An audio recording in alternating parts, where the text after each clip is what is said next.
Hey, this is Vance Stevens. I'm in Batu Ferringhi, Penang, Malaysia, of all places at the moment. And I'm sitting here with Ljubica Damesvka, who's at the university in Tarragona, Spain, that we were just at. What's the name of that university, Ljubica? The name of the university is July.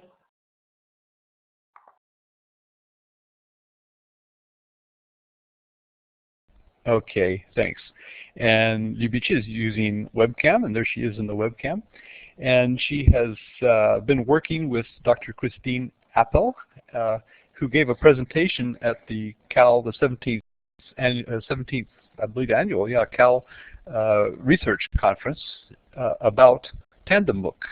I went to see that presentation, was very interested in it.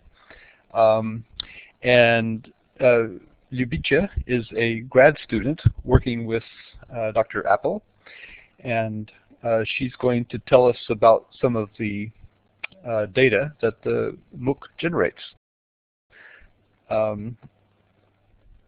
Maggie Sokolic gave a presentation in Learning2gether. By the way, this is a Learning2gether event, our weekly event. This one is July 26th, 2015. So I was saying that Maggie Sokolic gave a Sokolic, is her name, sorry, gave a presentation about a writing MOOC, and she asked herself rhetorically, why would anyone put on a MOOC? And she answered herself, well, data points. Of course, MOOCs generate a lot of data points. So I think I'm really looking forward to hear what Ljubica tells us about the things she's studying, the data that's coming out of that MOOC. And so this is the Tandem MOOC, of course, not the writing MOOC. So Ljubica, thank you very much for taking your time on this Sunday afternoon for you in Spain, and to Sabrina Wilson also for setting up this event. And Ljubica, over to you. Tell us what you're going to talk about. Okay, so thank you very much for giving me this opportunity to present my work, first of all. And today I'll talk about my master's thesis project, my master's dissertation, and the findings I got from the data I collected, which was mainly qualitative data. Okay, so what I looked in were the students' perceptions of learning and networking in Tandem MOOC. Okay, now you can see here that I wrote a case study, but this is not a case study because I had a lot of data in the end. I had almost 14 interviewees. Okay, so that's quite a lot of data and can be considered as a case study, but it can be considered a small qualitative study. Okay, so I'll start with slide 1. And so what I'm going to talk about, first of all, is my statement and the statement problem. So what I was researching in the Tandem MOOC. I will briefly go through the theoretical framework. So I will talk about the MOOCs versus telecollaboration. Then I will talk a little bit about Tandem MOOC and how it was set, and what project was it part of. And then I will explain the purpose of my study. I will go through the methods, and then I will discuss the findings.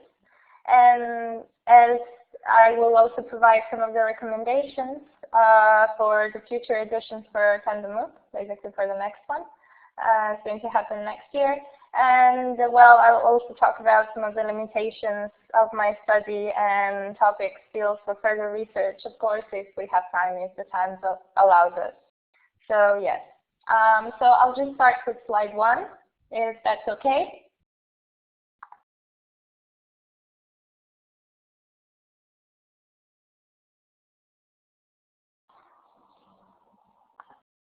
All right.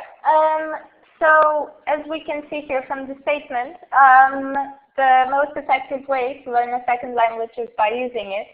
But the most motivating way is by far to use the language by communicating with native speakers, which is something that can be quite challenging.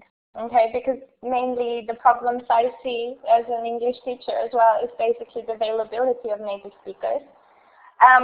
what language are we learning, so the status of the target language. Maybe with English and Spanish this is not happening that much, but with other languages I'm sure it is.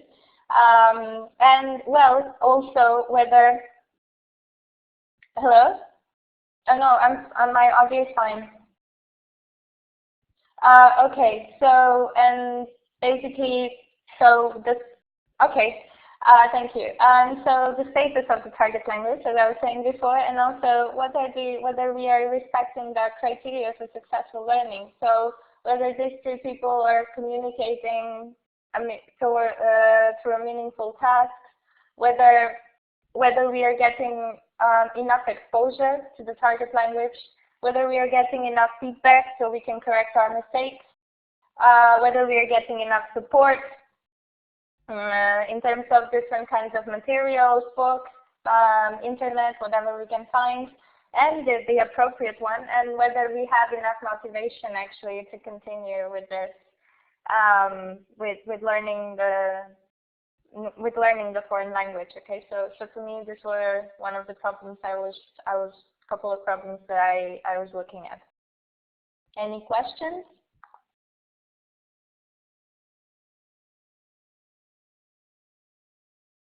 Okay, I'll just continue then.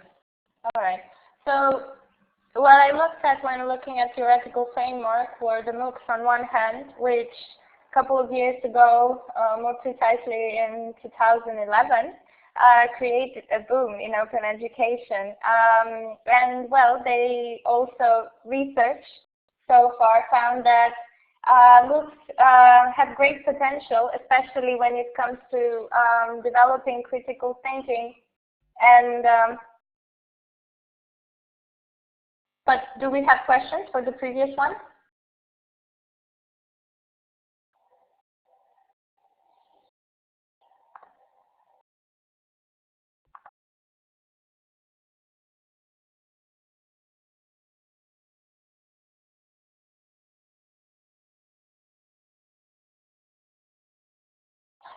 All right, so I'll just continue. So basically, yes. So basically, studies have shown that MOOCs have a lot of potential when it comes to developing critical thinking and problem-solving activities, and that, well, mostly when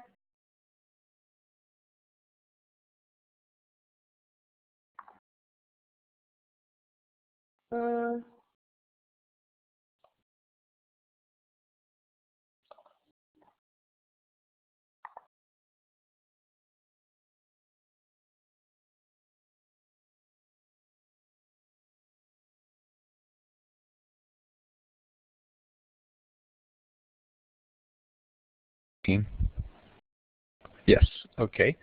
Yeah, I was going to ask you just a question from the beginning, because, well, I do know what Tandem MOOC is, but it would be useful if you explain just what Tandem MOOC is. For example, it's a way of people being able to arrange to talk to each other in each other's languages. So if you told us what the project was, and so we'd understand what's coming. Okay. Yes, sorry, that was coming up later on in my presentation.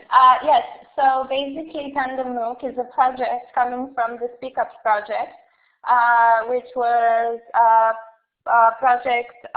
joint project by 3 universities. The university I finished my master's degree in, the University of Barcelona, and the Open University of Catalonia.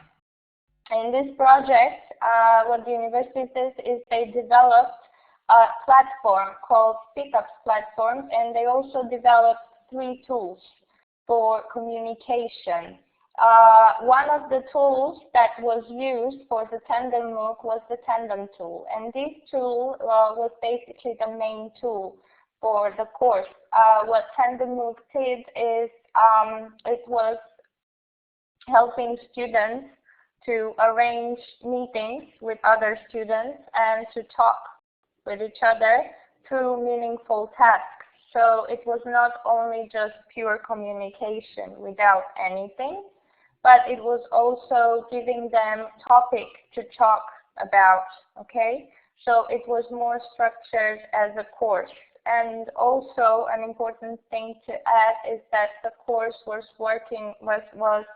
mainly developed for native speakers of English and native speakers of Spanish who want to practice English or Spanish respectively. And speakers had needed at least an intermediate level in the language they were learning, so whether Spanish or English, in order to be able to complete successfully the tandem tasks. The course lasted for 6 weeks. It started at the beginning of November the 4th to be more precise, and ended in mid-December. Okay. So apart from the tandem tasks, which were the main component of the course, organizers also offered other tasks, individual tasks the students could do in their free time or while they were in the platform, which were basically vocabulary tasks and, well, finding out how the course works and everything. I don't know if this is enough, or would you need some more information, or to begin with, this is okay?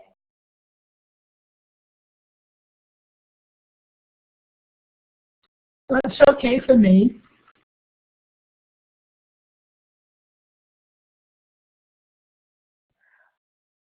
All right. Okay. So then, basically, when I started the master's degree, I somehow knew that this course was happening, and so I got in touch with Professor Apple, and well, asked her if she would like to be my supervisor, and then she offered me to do a small research in this. And so I accepted in Tandem MOOC, and so this is how this came up. For me, it was an interesting thing to start researching, especially because, well, as I said before, so basically, I have many students who want to learn English, and they're eager to learn English, and they're very devoted. Oh, okay. So basically, and they're very, very devoted to what they're doing, but they cannot find a speaking partner. They find it really, really difficult, okay, to actually continue practicing. And so for me, taking a look at how this course would function, a MOOC, especially a MOOC, okay, because it's massive, open, and I don't know how it would be organized and how it would function was really interesting, okay. So this is why this is where my research idea came from, okay.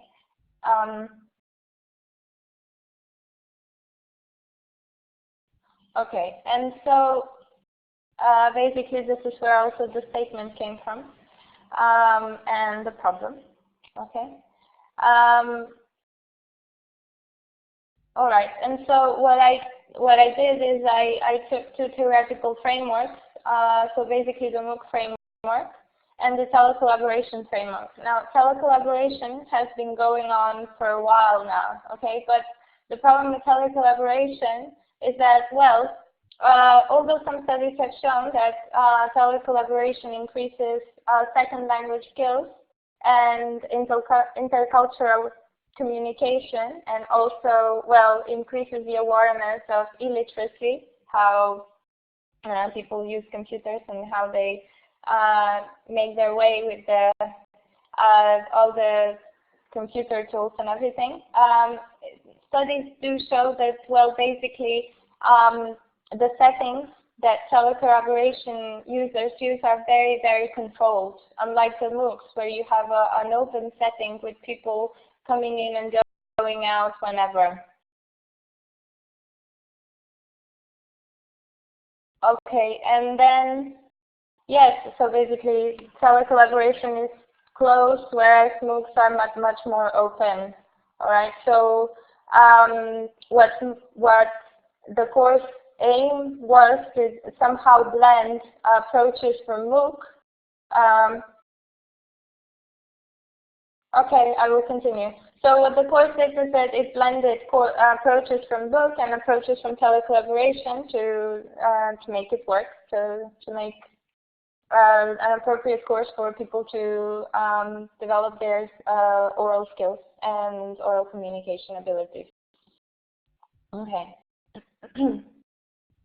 So language MOOCs are quite new. They've been going on for about 2 years or so for the moment. And well, before going more into that, well, there are 2 types of MOOCs currently: the X MOOCs, where students learn through video presentations and quizzes and tests. So they're they're like video lectures, okay? And after the video lectures, you usually have some kind of activity or a short test that you have to complete, and that's it. So there is not much interaction. And then we have the connectivist MOOCs, where students learn by creating networks of interest, engaging with other participants, engaging in activities, and creating, well, and everything goes through a platform and through social networks, but more through the social networks than within a strict platform designed exclusively for the MOOC. Okay, so as studies about MOOCs show, MOOCs have all sorts of problems, but the main problems that are currently researched on are basically the opportunities for meaningful communication, the motivation, and the dropout rates. And this is something that follows the language MOOCs as well. Basically, there are not so many opportunities for meaningful communication because, students just complete the tasks and that's it. Their motivation, sometimes you just log into a MOOC and then you log out because you see that that's not something that's interesting for you, or X other reasons.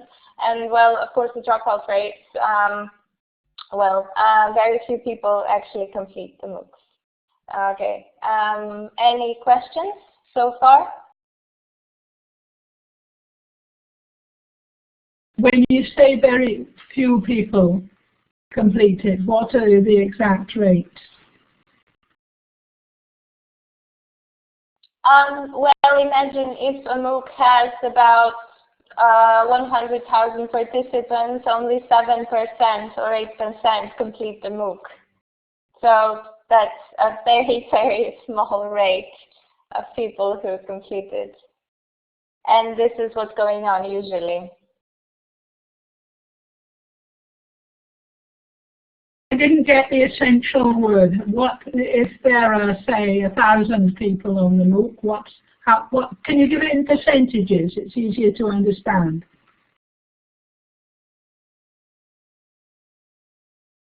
Can you repeat, please? I think I have some problems hearing you. I couldn't hear the whole question. Can you? Is there instead of giving? I didn't hear.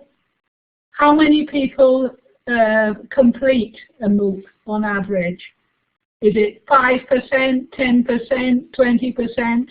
What? Yes, as I mentioned, approximately about 8 to 10% usually complete the MOOC. That's clear. Thanks. Okay, great. Okay, so any other questions?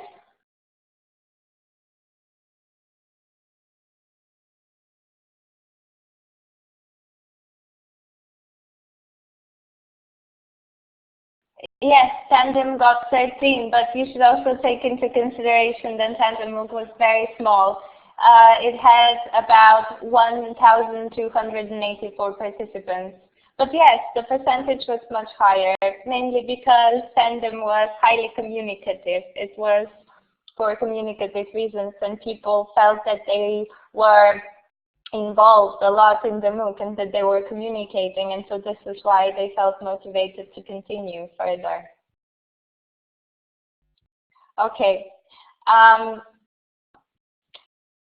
So yes, so when talking about the issues MOOC has with communicating, I was also following another MOOC that was happening at the same time when I was completing my thesis, when I was writing up my thesis, and that was Spanish for Beginners by the Universidad de Distancia in Madrid.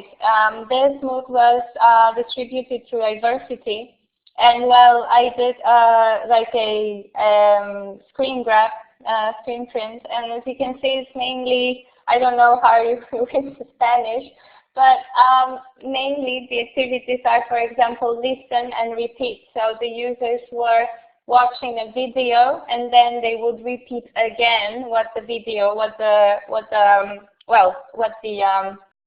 people in the video were saying, okay, and then they would complete some exercises. All right, so this is just to show you a picture of how usually language MOOCs work. Well, of course, it mainly depends on the aim each MOOC wants to the aim each MOOC wants to reach, but mainly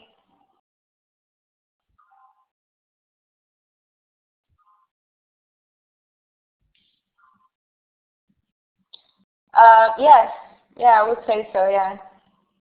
So basically, this was this is like a short example of Tandem MOOC that was going on, language Tandem MOOC. Okay, so yes, any questions?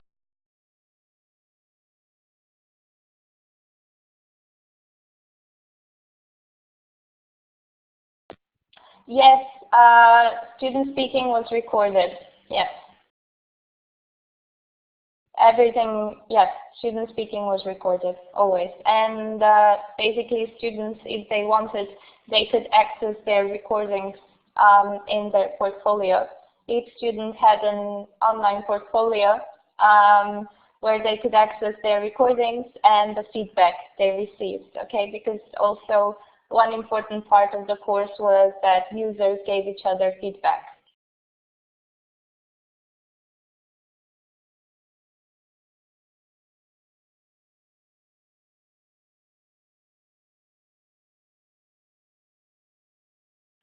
It's 13% of people who initially enroll.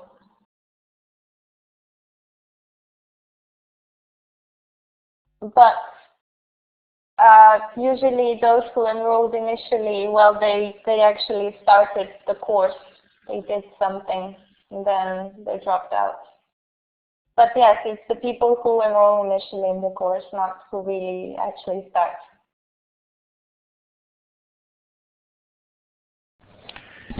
Yeah, MOOCs are completely, MOOCs don't really, I don't think you can measure them on the usual standard because they're free, they're massive, and me personally, if something interests me, I just click on it, and then I might go into a course. If it's a C MOOC, you're doing it for the interaction with other people.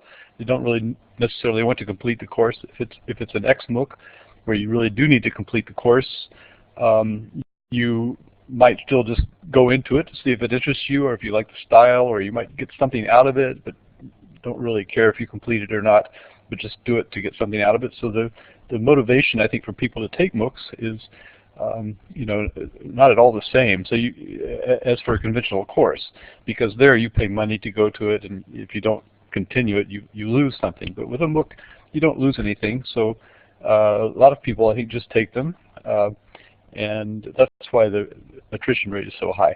So that's why I pointed out that like a 10% success rate is a 90% attrition rate. But the 10% of the people who take the MOOC, say in a university course, might be way more than that course would graduate if it were running on the campus. So it's a different metric, I think. Do you agree?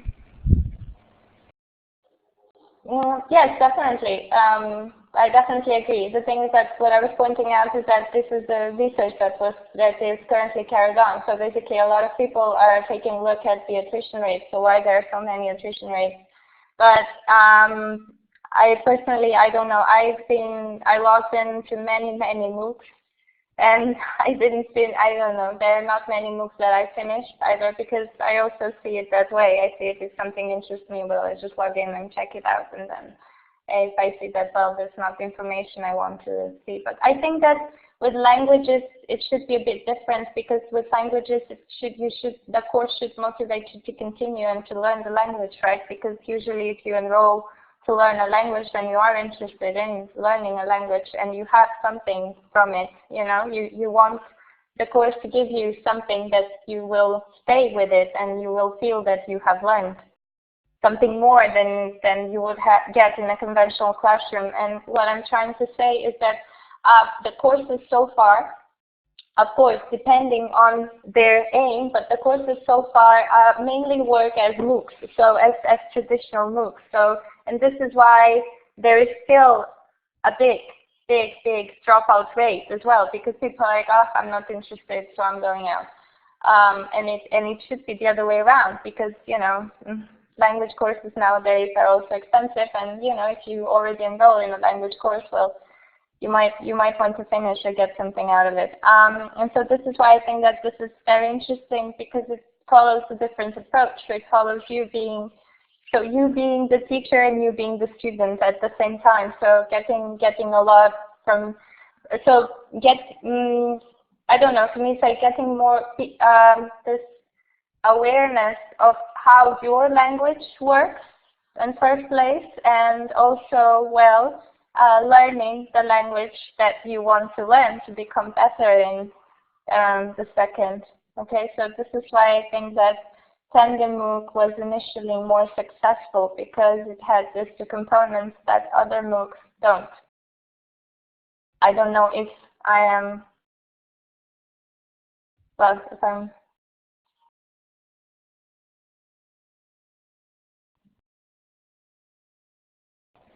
One thing that Dr. Apple and Jean, I don't know if I'm pronouncing that correctly, her colleague, pointed out at their presentation was that that many people in the Tandem MOOC went beyond their original commitment to one another. In other words, they formed a social bond, so they communicated a lot more above and beyond the task that was given to them, and that's an indication that they really enjoyed what they were doing and they were benefiting from it.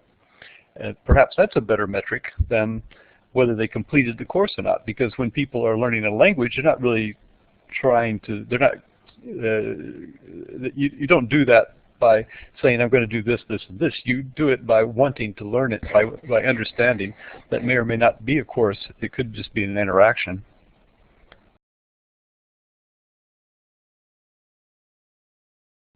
Yes, so basically these were my findings as well from the 14 interviews. Many people actually did do that, but some interviewers actually went there because they were expecting a course, and they did it like a course. So I think that, you know, I don't think there is a metric, a real metric as to what are they as to measuring the success of a MOOC. Yes, maybe the fact that yes, they form groups and everything. This is the best one to see as well, to take a look at the quality of learning and everything. But I don't know, it really depends on how you feel, because when I was interviewing people, well, many people said, oh no, for me it was just a language course and I really enjoyed it. I talked with people and I felt I improved, but yes, but you know, this is where it stops. So I don't know, it's really personal. I think it really depends on the type of learner you are. So yes, I definitely agree. One good metric is to actually see how much they enjoyed the course, yes, and how much they, well, what did they gain from it? What were the final gains?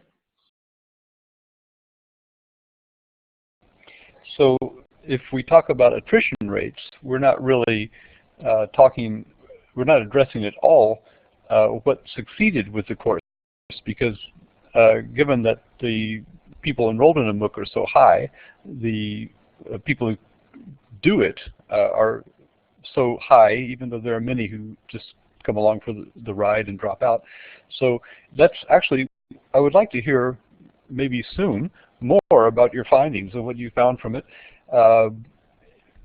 because we're coming to the top of the hour, although it looks like people in my area have they're going to bed and everything like that, so I can stay and talk longer than the top of the hour. But I'd be really interested to get to the point where to find out what you found, given this conversation that we're having. Okay. Okay, yeah, sure. Then I'll just. Okay, so this is the course outline. This is how Tandem MOOC looks. Okay.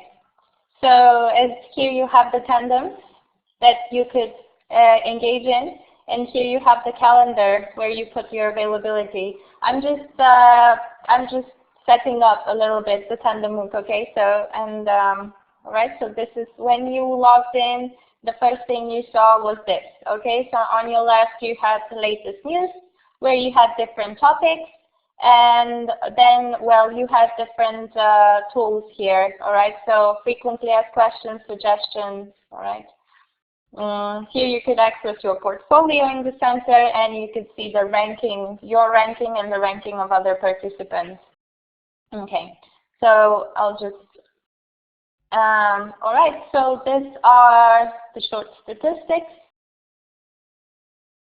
And well, this is the purpose of my study. So the purpose of my study is to find out the experiences and perceptions of the learners of Spanish and English in terms of an overall learning experience, so whether they enjoyed the course or not, the use of features in the platform, so what did they use most, apart from the tandems, of course, and the networking activities during the course and after the course, okay? And as an output, I prepared a list of recommendations for the next edition of Tandem MOOC. Is this okay?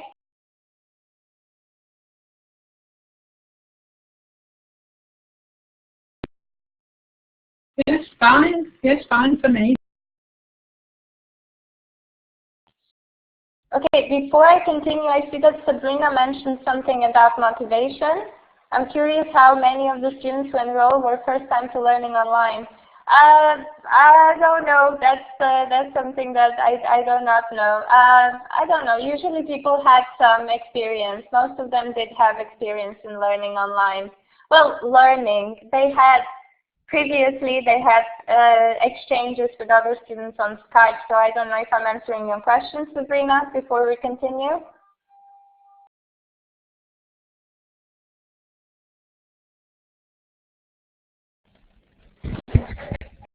I can't hear, I don't think Sabrina is talking, or maybe she needs to hit the talk button.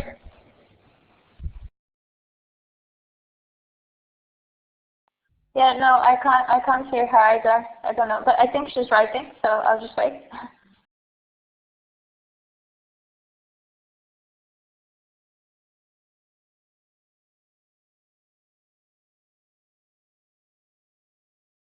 As this is a recording, it's best if we keep talking, and when she enters something in text, we can answer her at that time.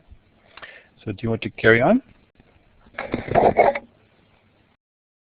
Yeah, sure, definitely. Okay, we'll do it like that then. Sorry. Okay, so basically what I did is I had 14 students, 14 interviewees. 6 of them were native Spanish speakers and 8 were native English speakers. They all successfully completed the Tandem MOOC, so I only look at that portion of participants and not at people who dropped out because I didn't. I was interested more in seeing basically people who actually completed the course, mainly because of my output of the suggestions for improvement. Okay, but I do admit that for further research, it would be interesting to somehow track down people who did not complete the MOOC. Just to see why, what are the reasons, okay, since this MOOC follows a little bit of a different approach. I contacted them through email, and I made sure that consent was ensured by participants and course organizers, okay, so I really made sure that I wasn't using any personal data and that everything was in order, okay. My method was a sort of triangulation. So what I did is basically I compared data from semi-structured interviews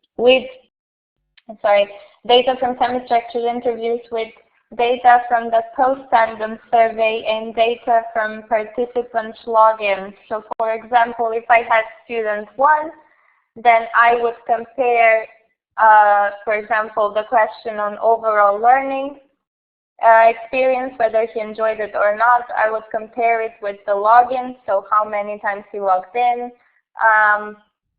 how many tandems that he's completed successfully, he or she.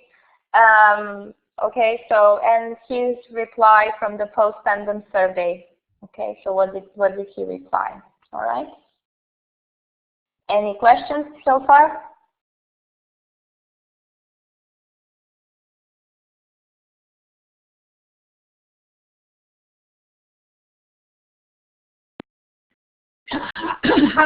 How did you know what they did during the tandems? I mean, that they were doing what they were supposed to be doing, or just chatting?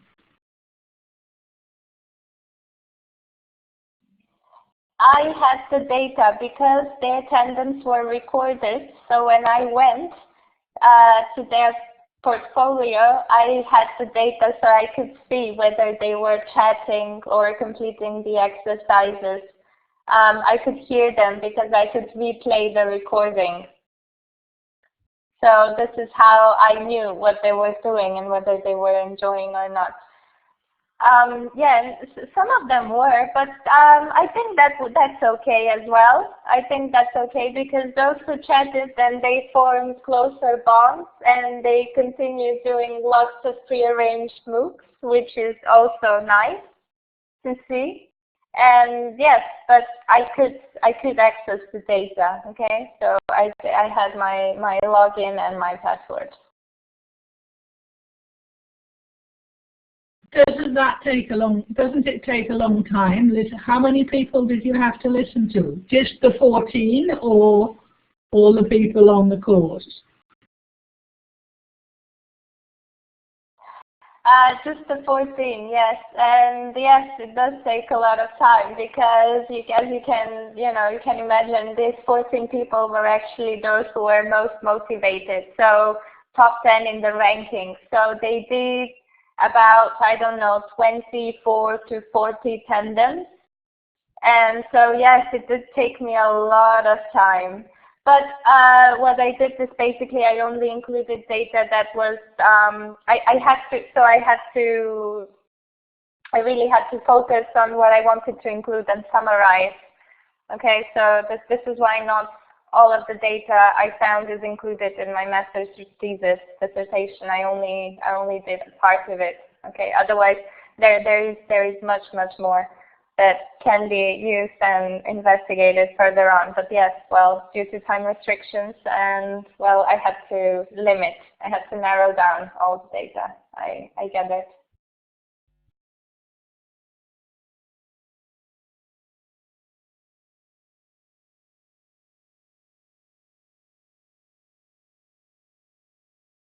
Do go on. Okay. Yes. So the first experience. Okay. So the learning experience in Tandem MOOC was positive. Okay. All my interviews reported positive learning experience from Tandem MOOC, and from the post-Tandem survey, there was a high ranking on the following items. So enjoyment when completing tandem tasks, and the fact that people love practicing English and Spanish with native speakers. So for me, and compared with the logs, I concluded that, well, the learning experience in Tandem MOOC was positive overall. Any questions about this part?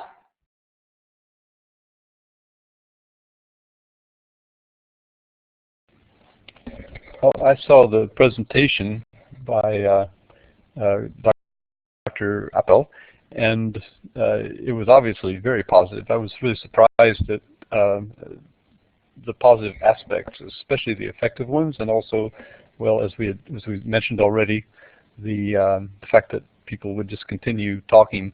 They really liked the configuration. They liked to get together and well, actually, it took a social dimension, I think. There was probably there was a task dimension also, wasn't there?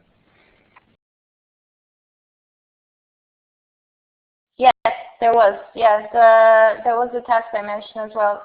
Okay, but when you say task dimension, what do you think? What exactly are you referring to when you're saying task dimension? Is like when did they enjoy completing the tasks? You mean?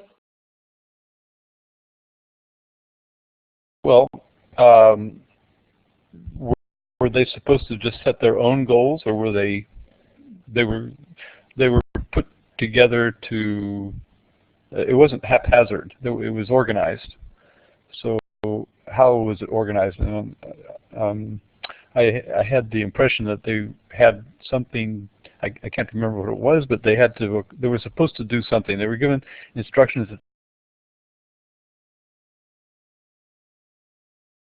the outset that said they should. What will you tell me? Because I can't really recall off the top of my head. But it wasn't just here. You two talk to each other. They were given specific tasks to accomplish. Yes, and Glennis asked, could you give us an example? So what were they asked to do? What got them talking to one another? What started the process?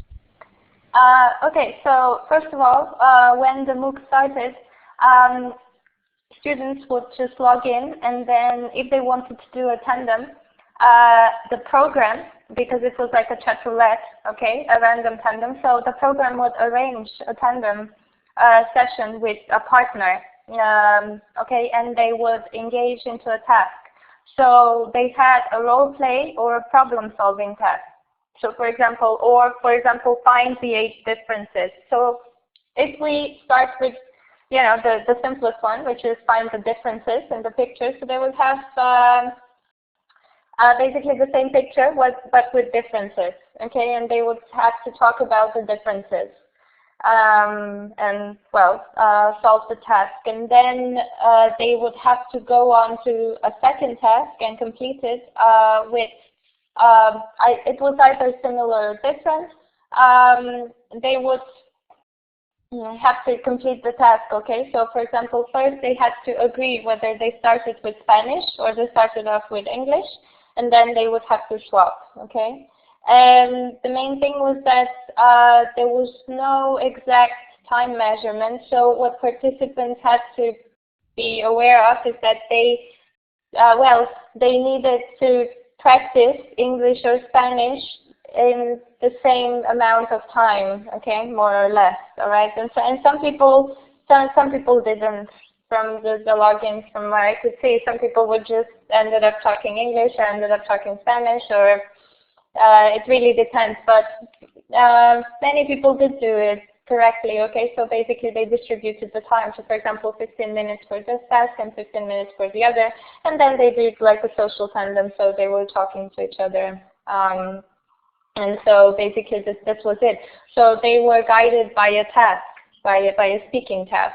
And most of the tasks were very similar to the ones that you find in a first certificate book or an advanced book. Okay, so basically there was a question, and then students would have to complete, okay, the task. So for example, imagine you and your friend are going to a barbecue.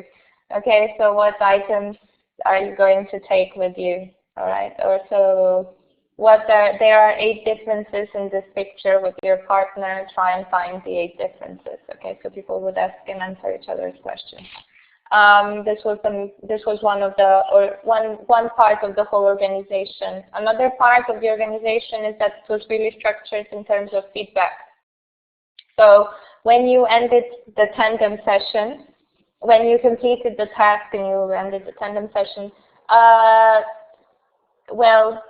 as a participant, you would have to write the feedback and receive the feedback from the person, and the feedback was very structured.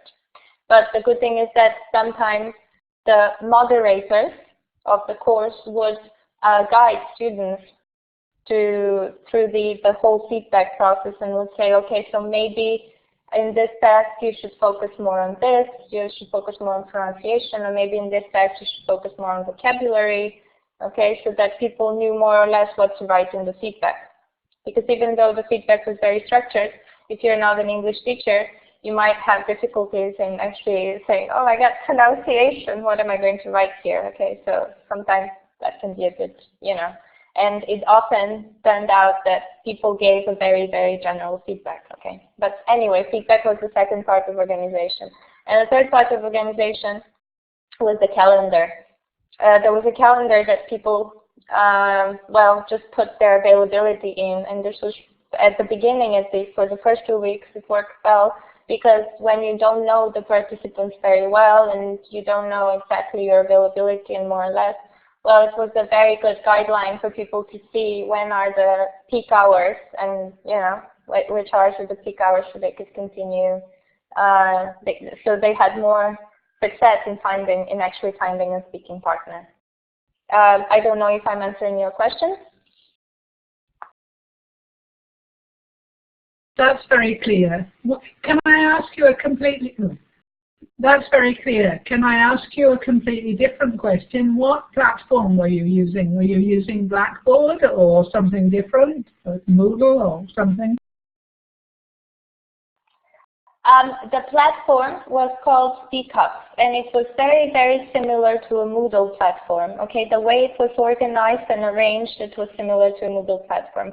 In fact, I will share here my Prezi. Okay, so as you can see, I shared a link to my Prezi presentation, the one that I did in the conference, so you can actually see more in detail how was the course structured, because here I also have screen prints from the actual course tools. Okay, so I think that this also creates, but let me, if I go a little bit back, this is the platform, okay? So as you can see, this is how it looked like, and this is the SpeakUp platform. So it was made like a course in the SpeakUp platform, which was developed by the Open University of Catalonia, and they're still using it, the SpeakUp platform.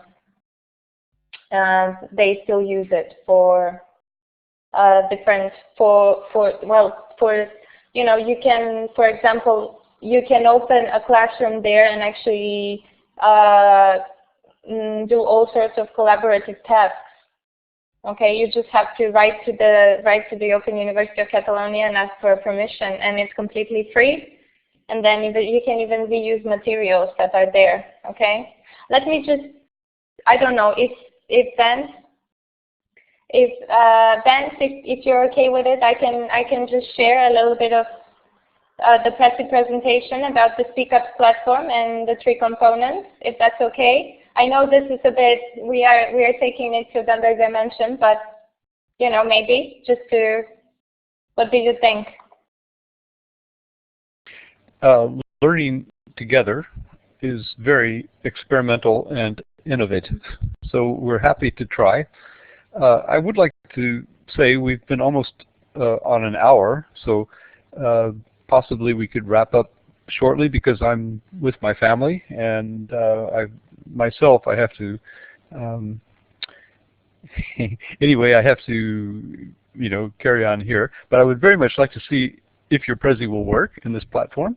So you're more than welcome to do that. You could screen share. There's also something called a web tour.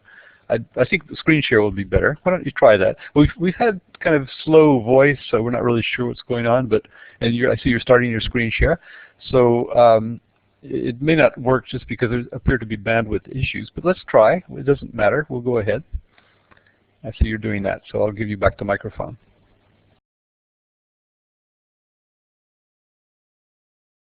Yeah, I'm trying to make this work. So let me just wrap up and then I'll show you, okay, while I'm trying to make this work, if that's okay.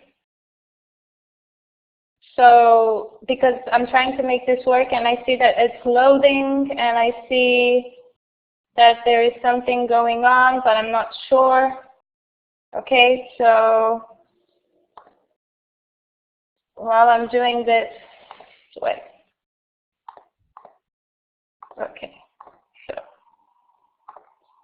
let's see. Oh, no, this is not it. Uh-oh. No, no.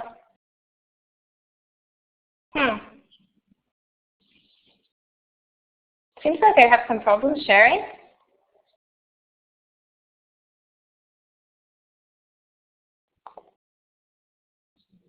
Oh, or maybe.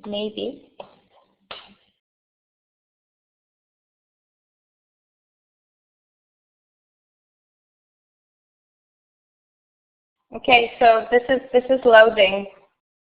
I did the other one, but I don't know if you can see it. And this one is, there it is. Okay. Okay, so as I was saying, where is it? Okay, so, yep. Okay, so these are the principles.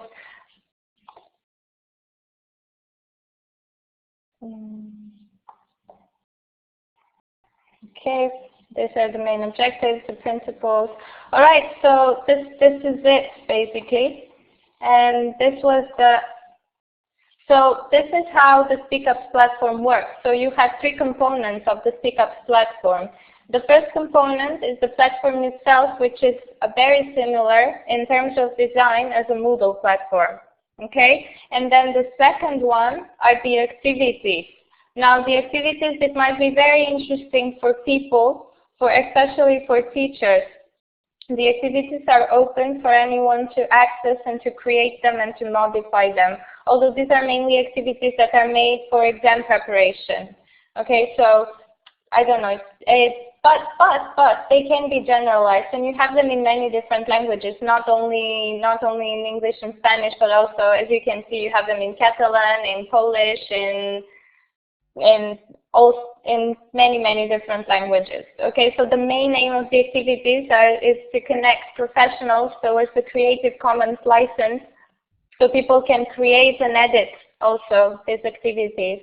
Now, only one thing of advice is that sometimes, well, the pictures that are used for the activities must not be protected.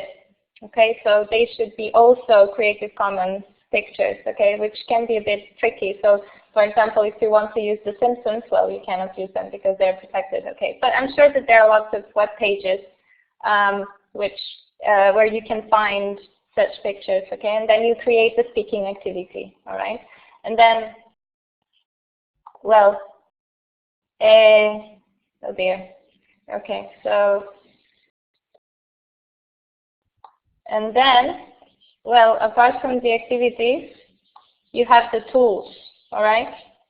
So there are three types of tools. The first one is the LangBlock tool, okay? The LangBlock is basically used for students to post short recordings of themselves.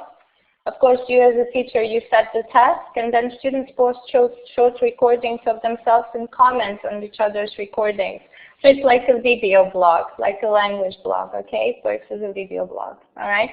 And it's set in WordPress, so it's a very similar setting to WordPress, okay? And then you have video chat, which is very similar to Google Hangouts, but the good point is that you can record the students' recordings, and you don't necessarily have to be present, but you can then access the recordings from the video chat storage page, and then you can access them, and then you can see what students did. Okay, this is very useful for collaborative tasks. Okay, so for example, if they have some kind of collaborative writing task or speaking, okay, so you see how the process of collaboration went on. Okay, so it's, or for example, role plays or whatever. It's very useful. And then finally, Tandem. Well, Tandem is when they interact. It's like when two people interact. Okay, so it's like, I don't know, for role plays or I don't know, for example, find the differences to get students to talk more. Okay, so basically, and all these tools are part of the SpeakUps platform. So when you create your classroom, you can actually put all the tools, okay, and organize them according to the activities that you want to do. The only thing you have to do is write to the Open University of Catalonia and ask them for a classroom, and then you can add the tools as you want, to your preference. So yeah. So I don't know if is this okay, more or less? This is the SpeakUps platform, and this is where the Tandem MOOC was also made, okay?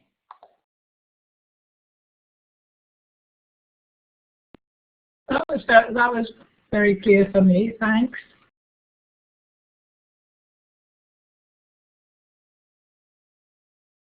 Yes, so let's see. So you can access my presentation from the link.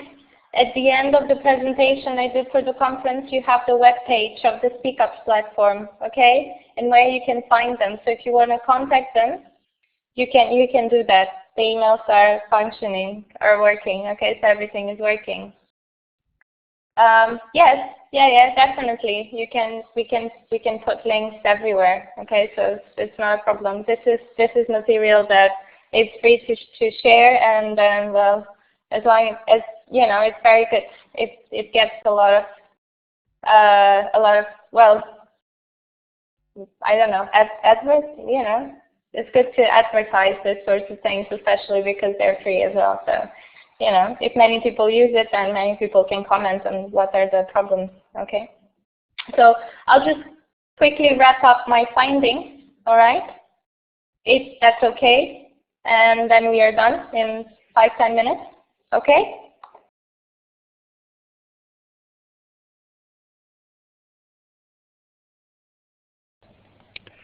Yes, that will be fine. Let's shoot for 5 or 10 minutes.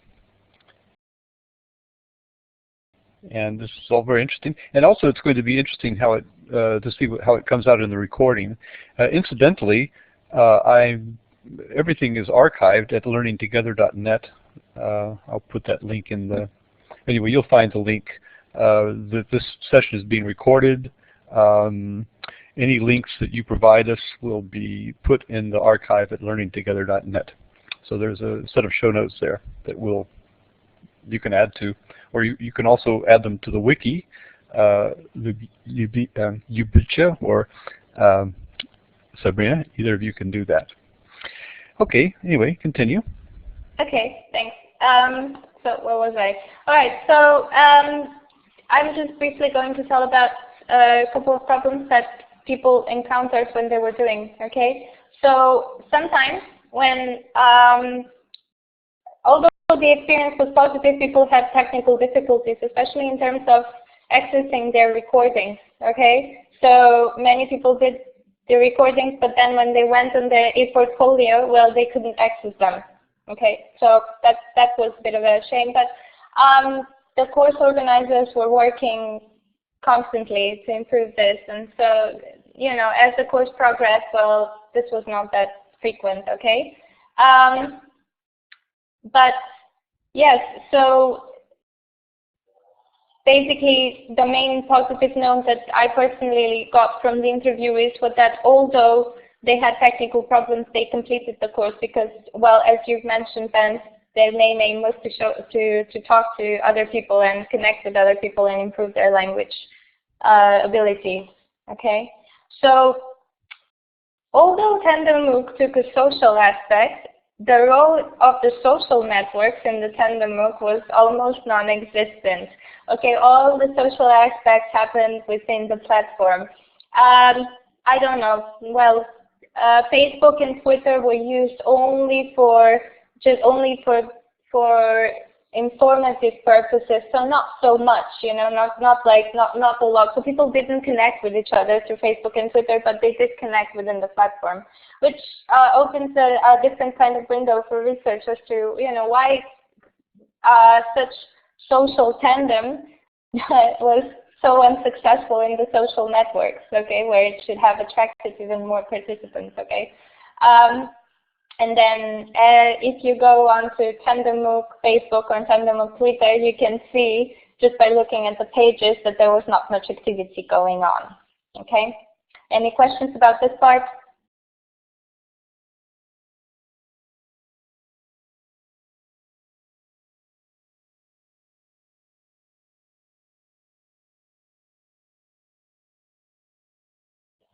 All right, so the other features that people use is that, the tandem tasks play the central role, as we said. But the other features that were quite successful were the forums, which were especially useful when people tried looking at a speaking partner. Okay, and forums got a very high rank in the post-tandem survey when it came to their usefulness. Okay, so people really considered them useful.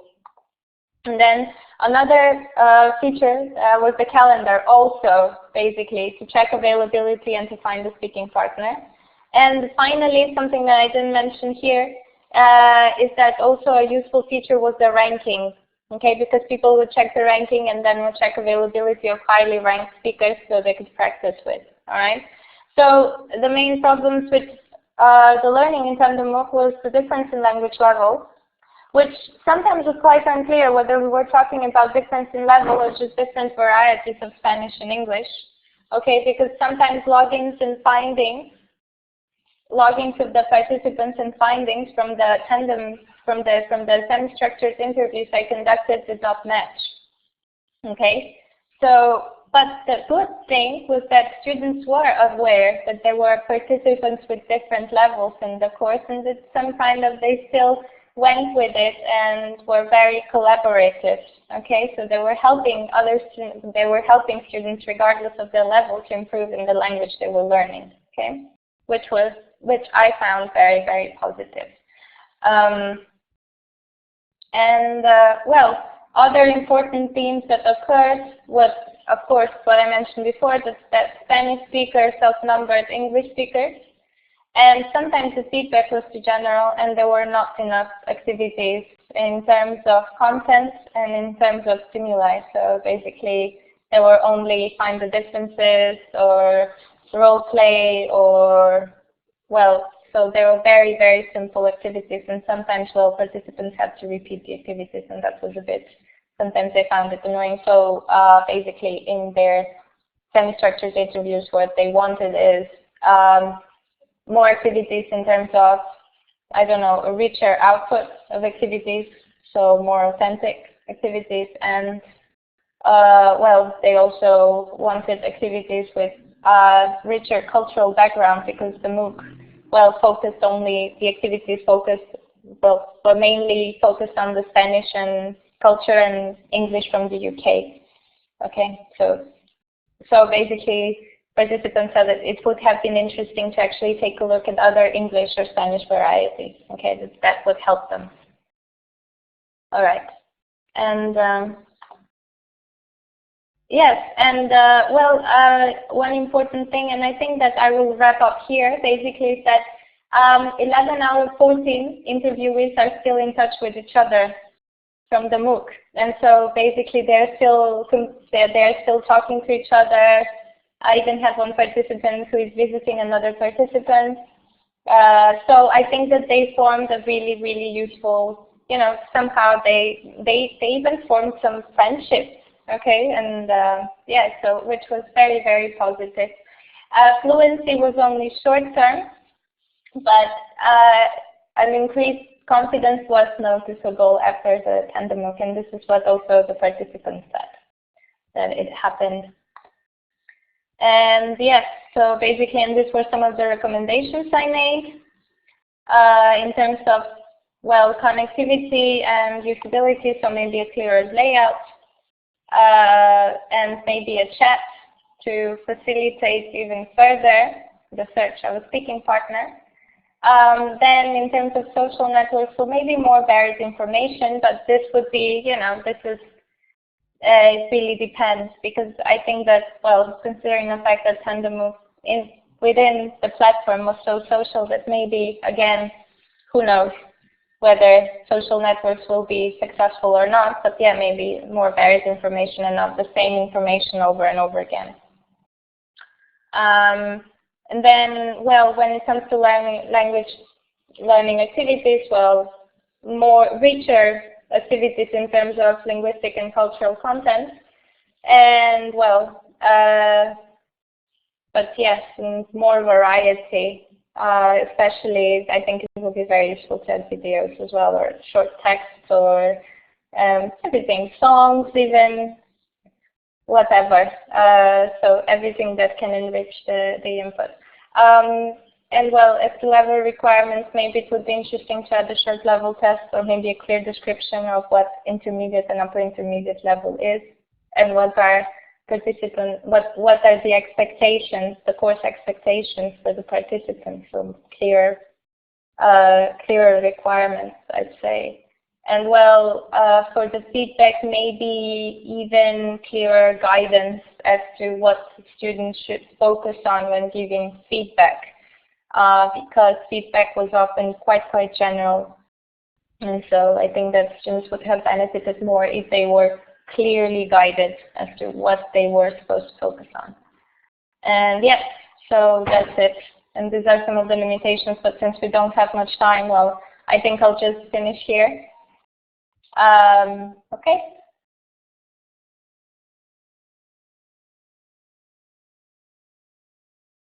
Great.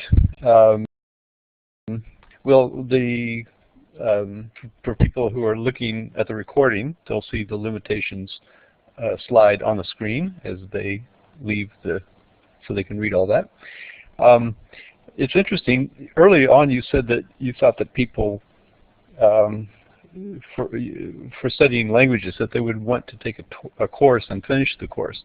But and your study is basically about a course, but it seems that you're finding that what's really effective with language learning is being able to take the experience outside the course, beyond the course, because that seems to be what's really appealed to the students. It's interesting, you're studying how to improve the course, which, yes, of course, responding to what the students want, but if maybe they don't know what they want, maybe what they really want is to find friends and then develop their language online. Just as an aside, I've been calling CAL, Computer Assisted Language Learning, small, Social Media Assisted Language Learning. I'm kind of interested in this aspect of things. That I don't think that CAL really exists, but it's more Social Media Assisted Language Learning. And your study seems to support the notion of social aspects of learning, especially learning languages.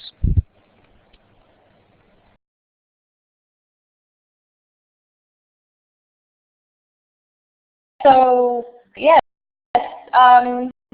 but you know, yes, I think that what they're trying to get is a richer experience outside of the course. But the interesting thing is that yes, I think that people when it's something really focused, and you know, for example, okay, with this course I will improve my Spanish. They do know what they expect, and they do know, so because they reflect on their learning process and everything. But I don't know, I really do think that for them, for some of them, this was actually a course. So this was not some kind of an experience outside, at least from what I could get outside of the course, but it was something that, yes, they were considering as another course that they actually really benefited. Some of them. For others, it was just like a social experience. As I said before, this really depends on the learning style they had, because some people, well, didn't continue with their speaking partners, and some did, and some found it course, and some didn't. I had a question about this in my semi-structured interviews, but I didn't include it in the data and I didn't analyze it, okay? I was asking them whether they consider Tandem MOOC more of a social platform or a course, okay? And I got some pretty interesting findings, but in the end I didn't include them because of time constraints, unfortunately. But you'd be surprised, many people said it was a course, so they considered it a course from those who finished it, from the 14 participants, which is also quite of a small sample of the overall population. But yes, I don't know. I think this, whether they consider it an experience outside of the course or just a course, should be investigated more into detail. And yeah, it will be an interesting thing to look upon.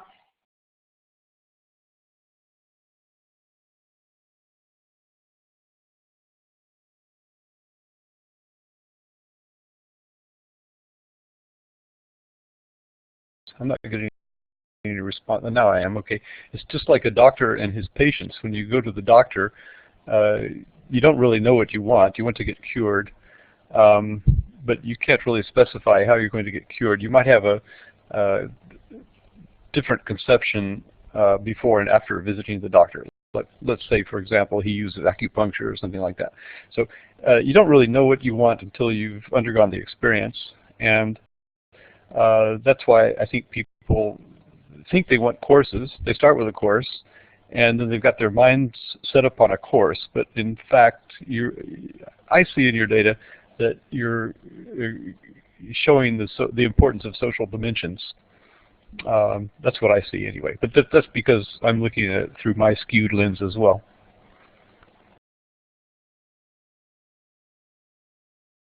Yes, definitely. Social dimension plays a huge role when it comes to learning a language as well.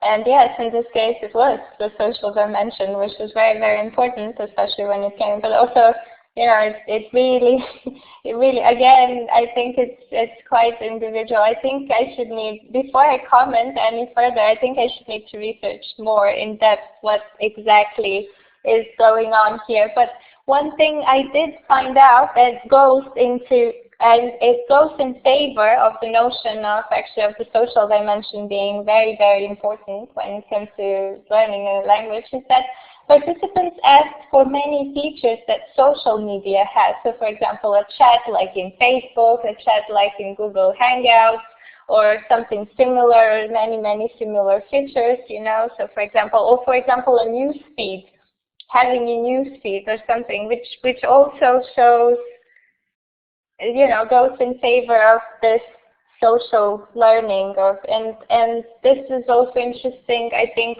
for further research to somehow take a look as to how such platforms like Moodle, Blackboard, Canvas, even how they're slowly transforming, and where is the border between social media and such platforms. Okay, so learning platforms. So yes, this was my conclusion that I draw upon after actually completing my master's.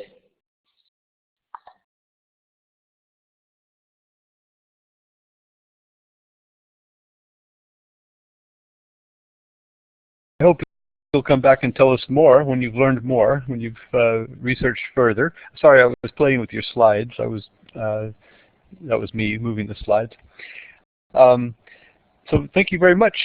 We've been talking to Ljubica Damesvka, a student from Spain working on, from Tarragona, in fact, working on Tandem MOOC, which she's been explaining in this webcast. And we thank Sabrina Wilson for setting this up for us. This is Learning Together. I always make sure everyone knows the date when they listen to my webcast. It's the 26th of, I think it's the 26th of July. That's a Sunday. This is Learning Together. You'll find us at learning2gether.net. And thank you very much, Ljubica, for coming and telling us about giving us a very interesting presentation. Even though there was only one participant here, Glennis Hansen was with us and asked a lot of interesting questions. There will be many, I guarantee you, who will listen to the recording. So thank you very much, and we'll have you again, maybe in the wintertime when there will be more people around in school and not on vacations like I am. Okay. Well, again, thank you very much for inviting me. For me, this was really unexpected, and I hope you enjoyed my talk, even though this is, you know, my research is a really small research, and it's part of a bigger research that Professor Apple, my supervisor, Dr. Apple, is conducting at the moment. And yes, I really enjoyed it. This was my first talk, basically. Yes, I hope to participate in other talks again now that I've learned that this is actually going on, and I found it really interesting. So yes, thank you very much.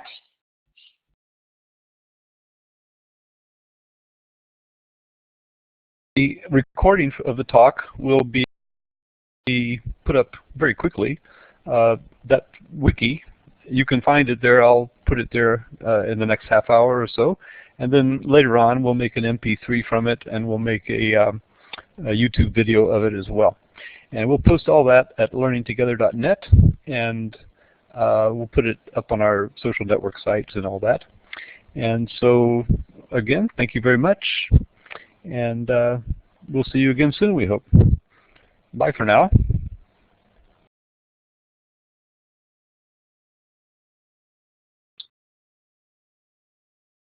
Bye, all of you.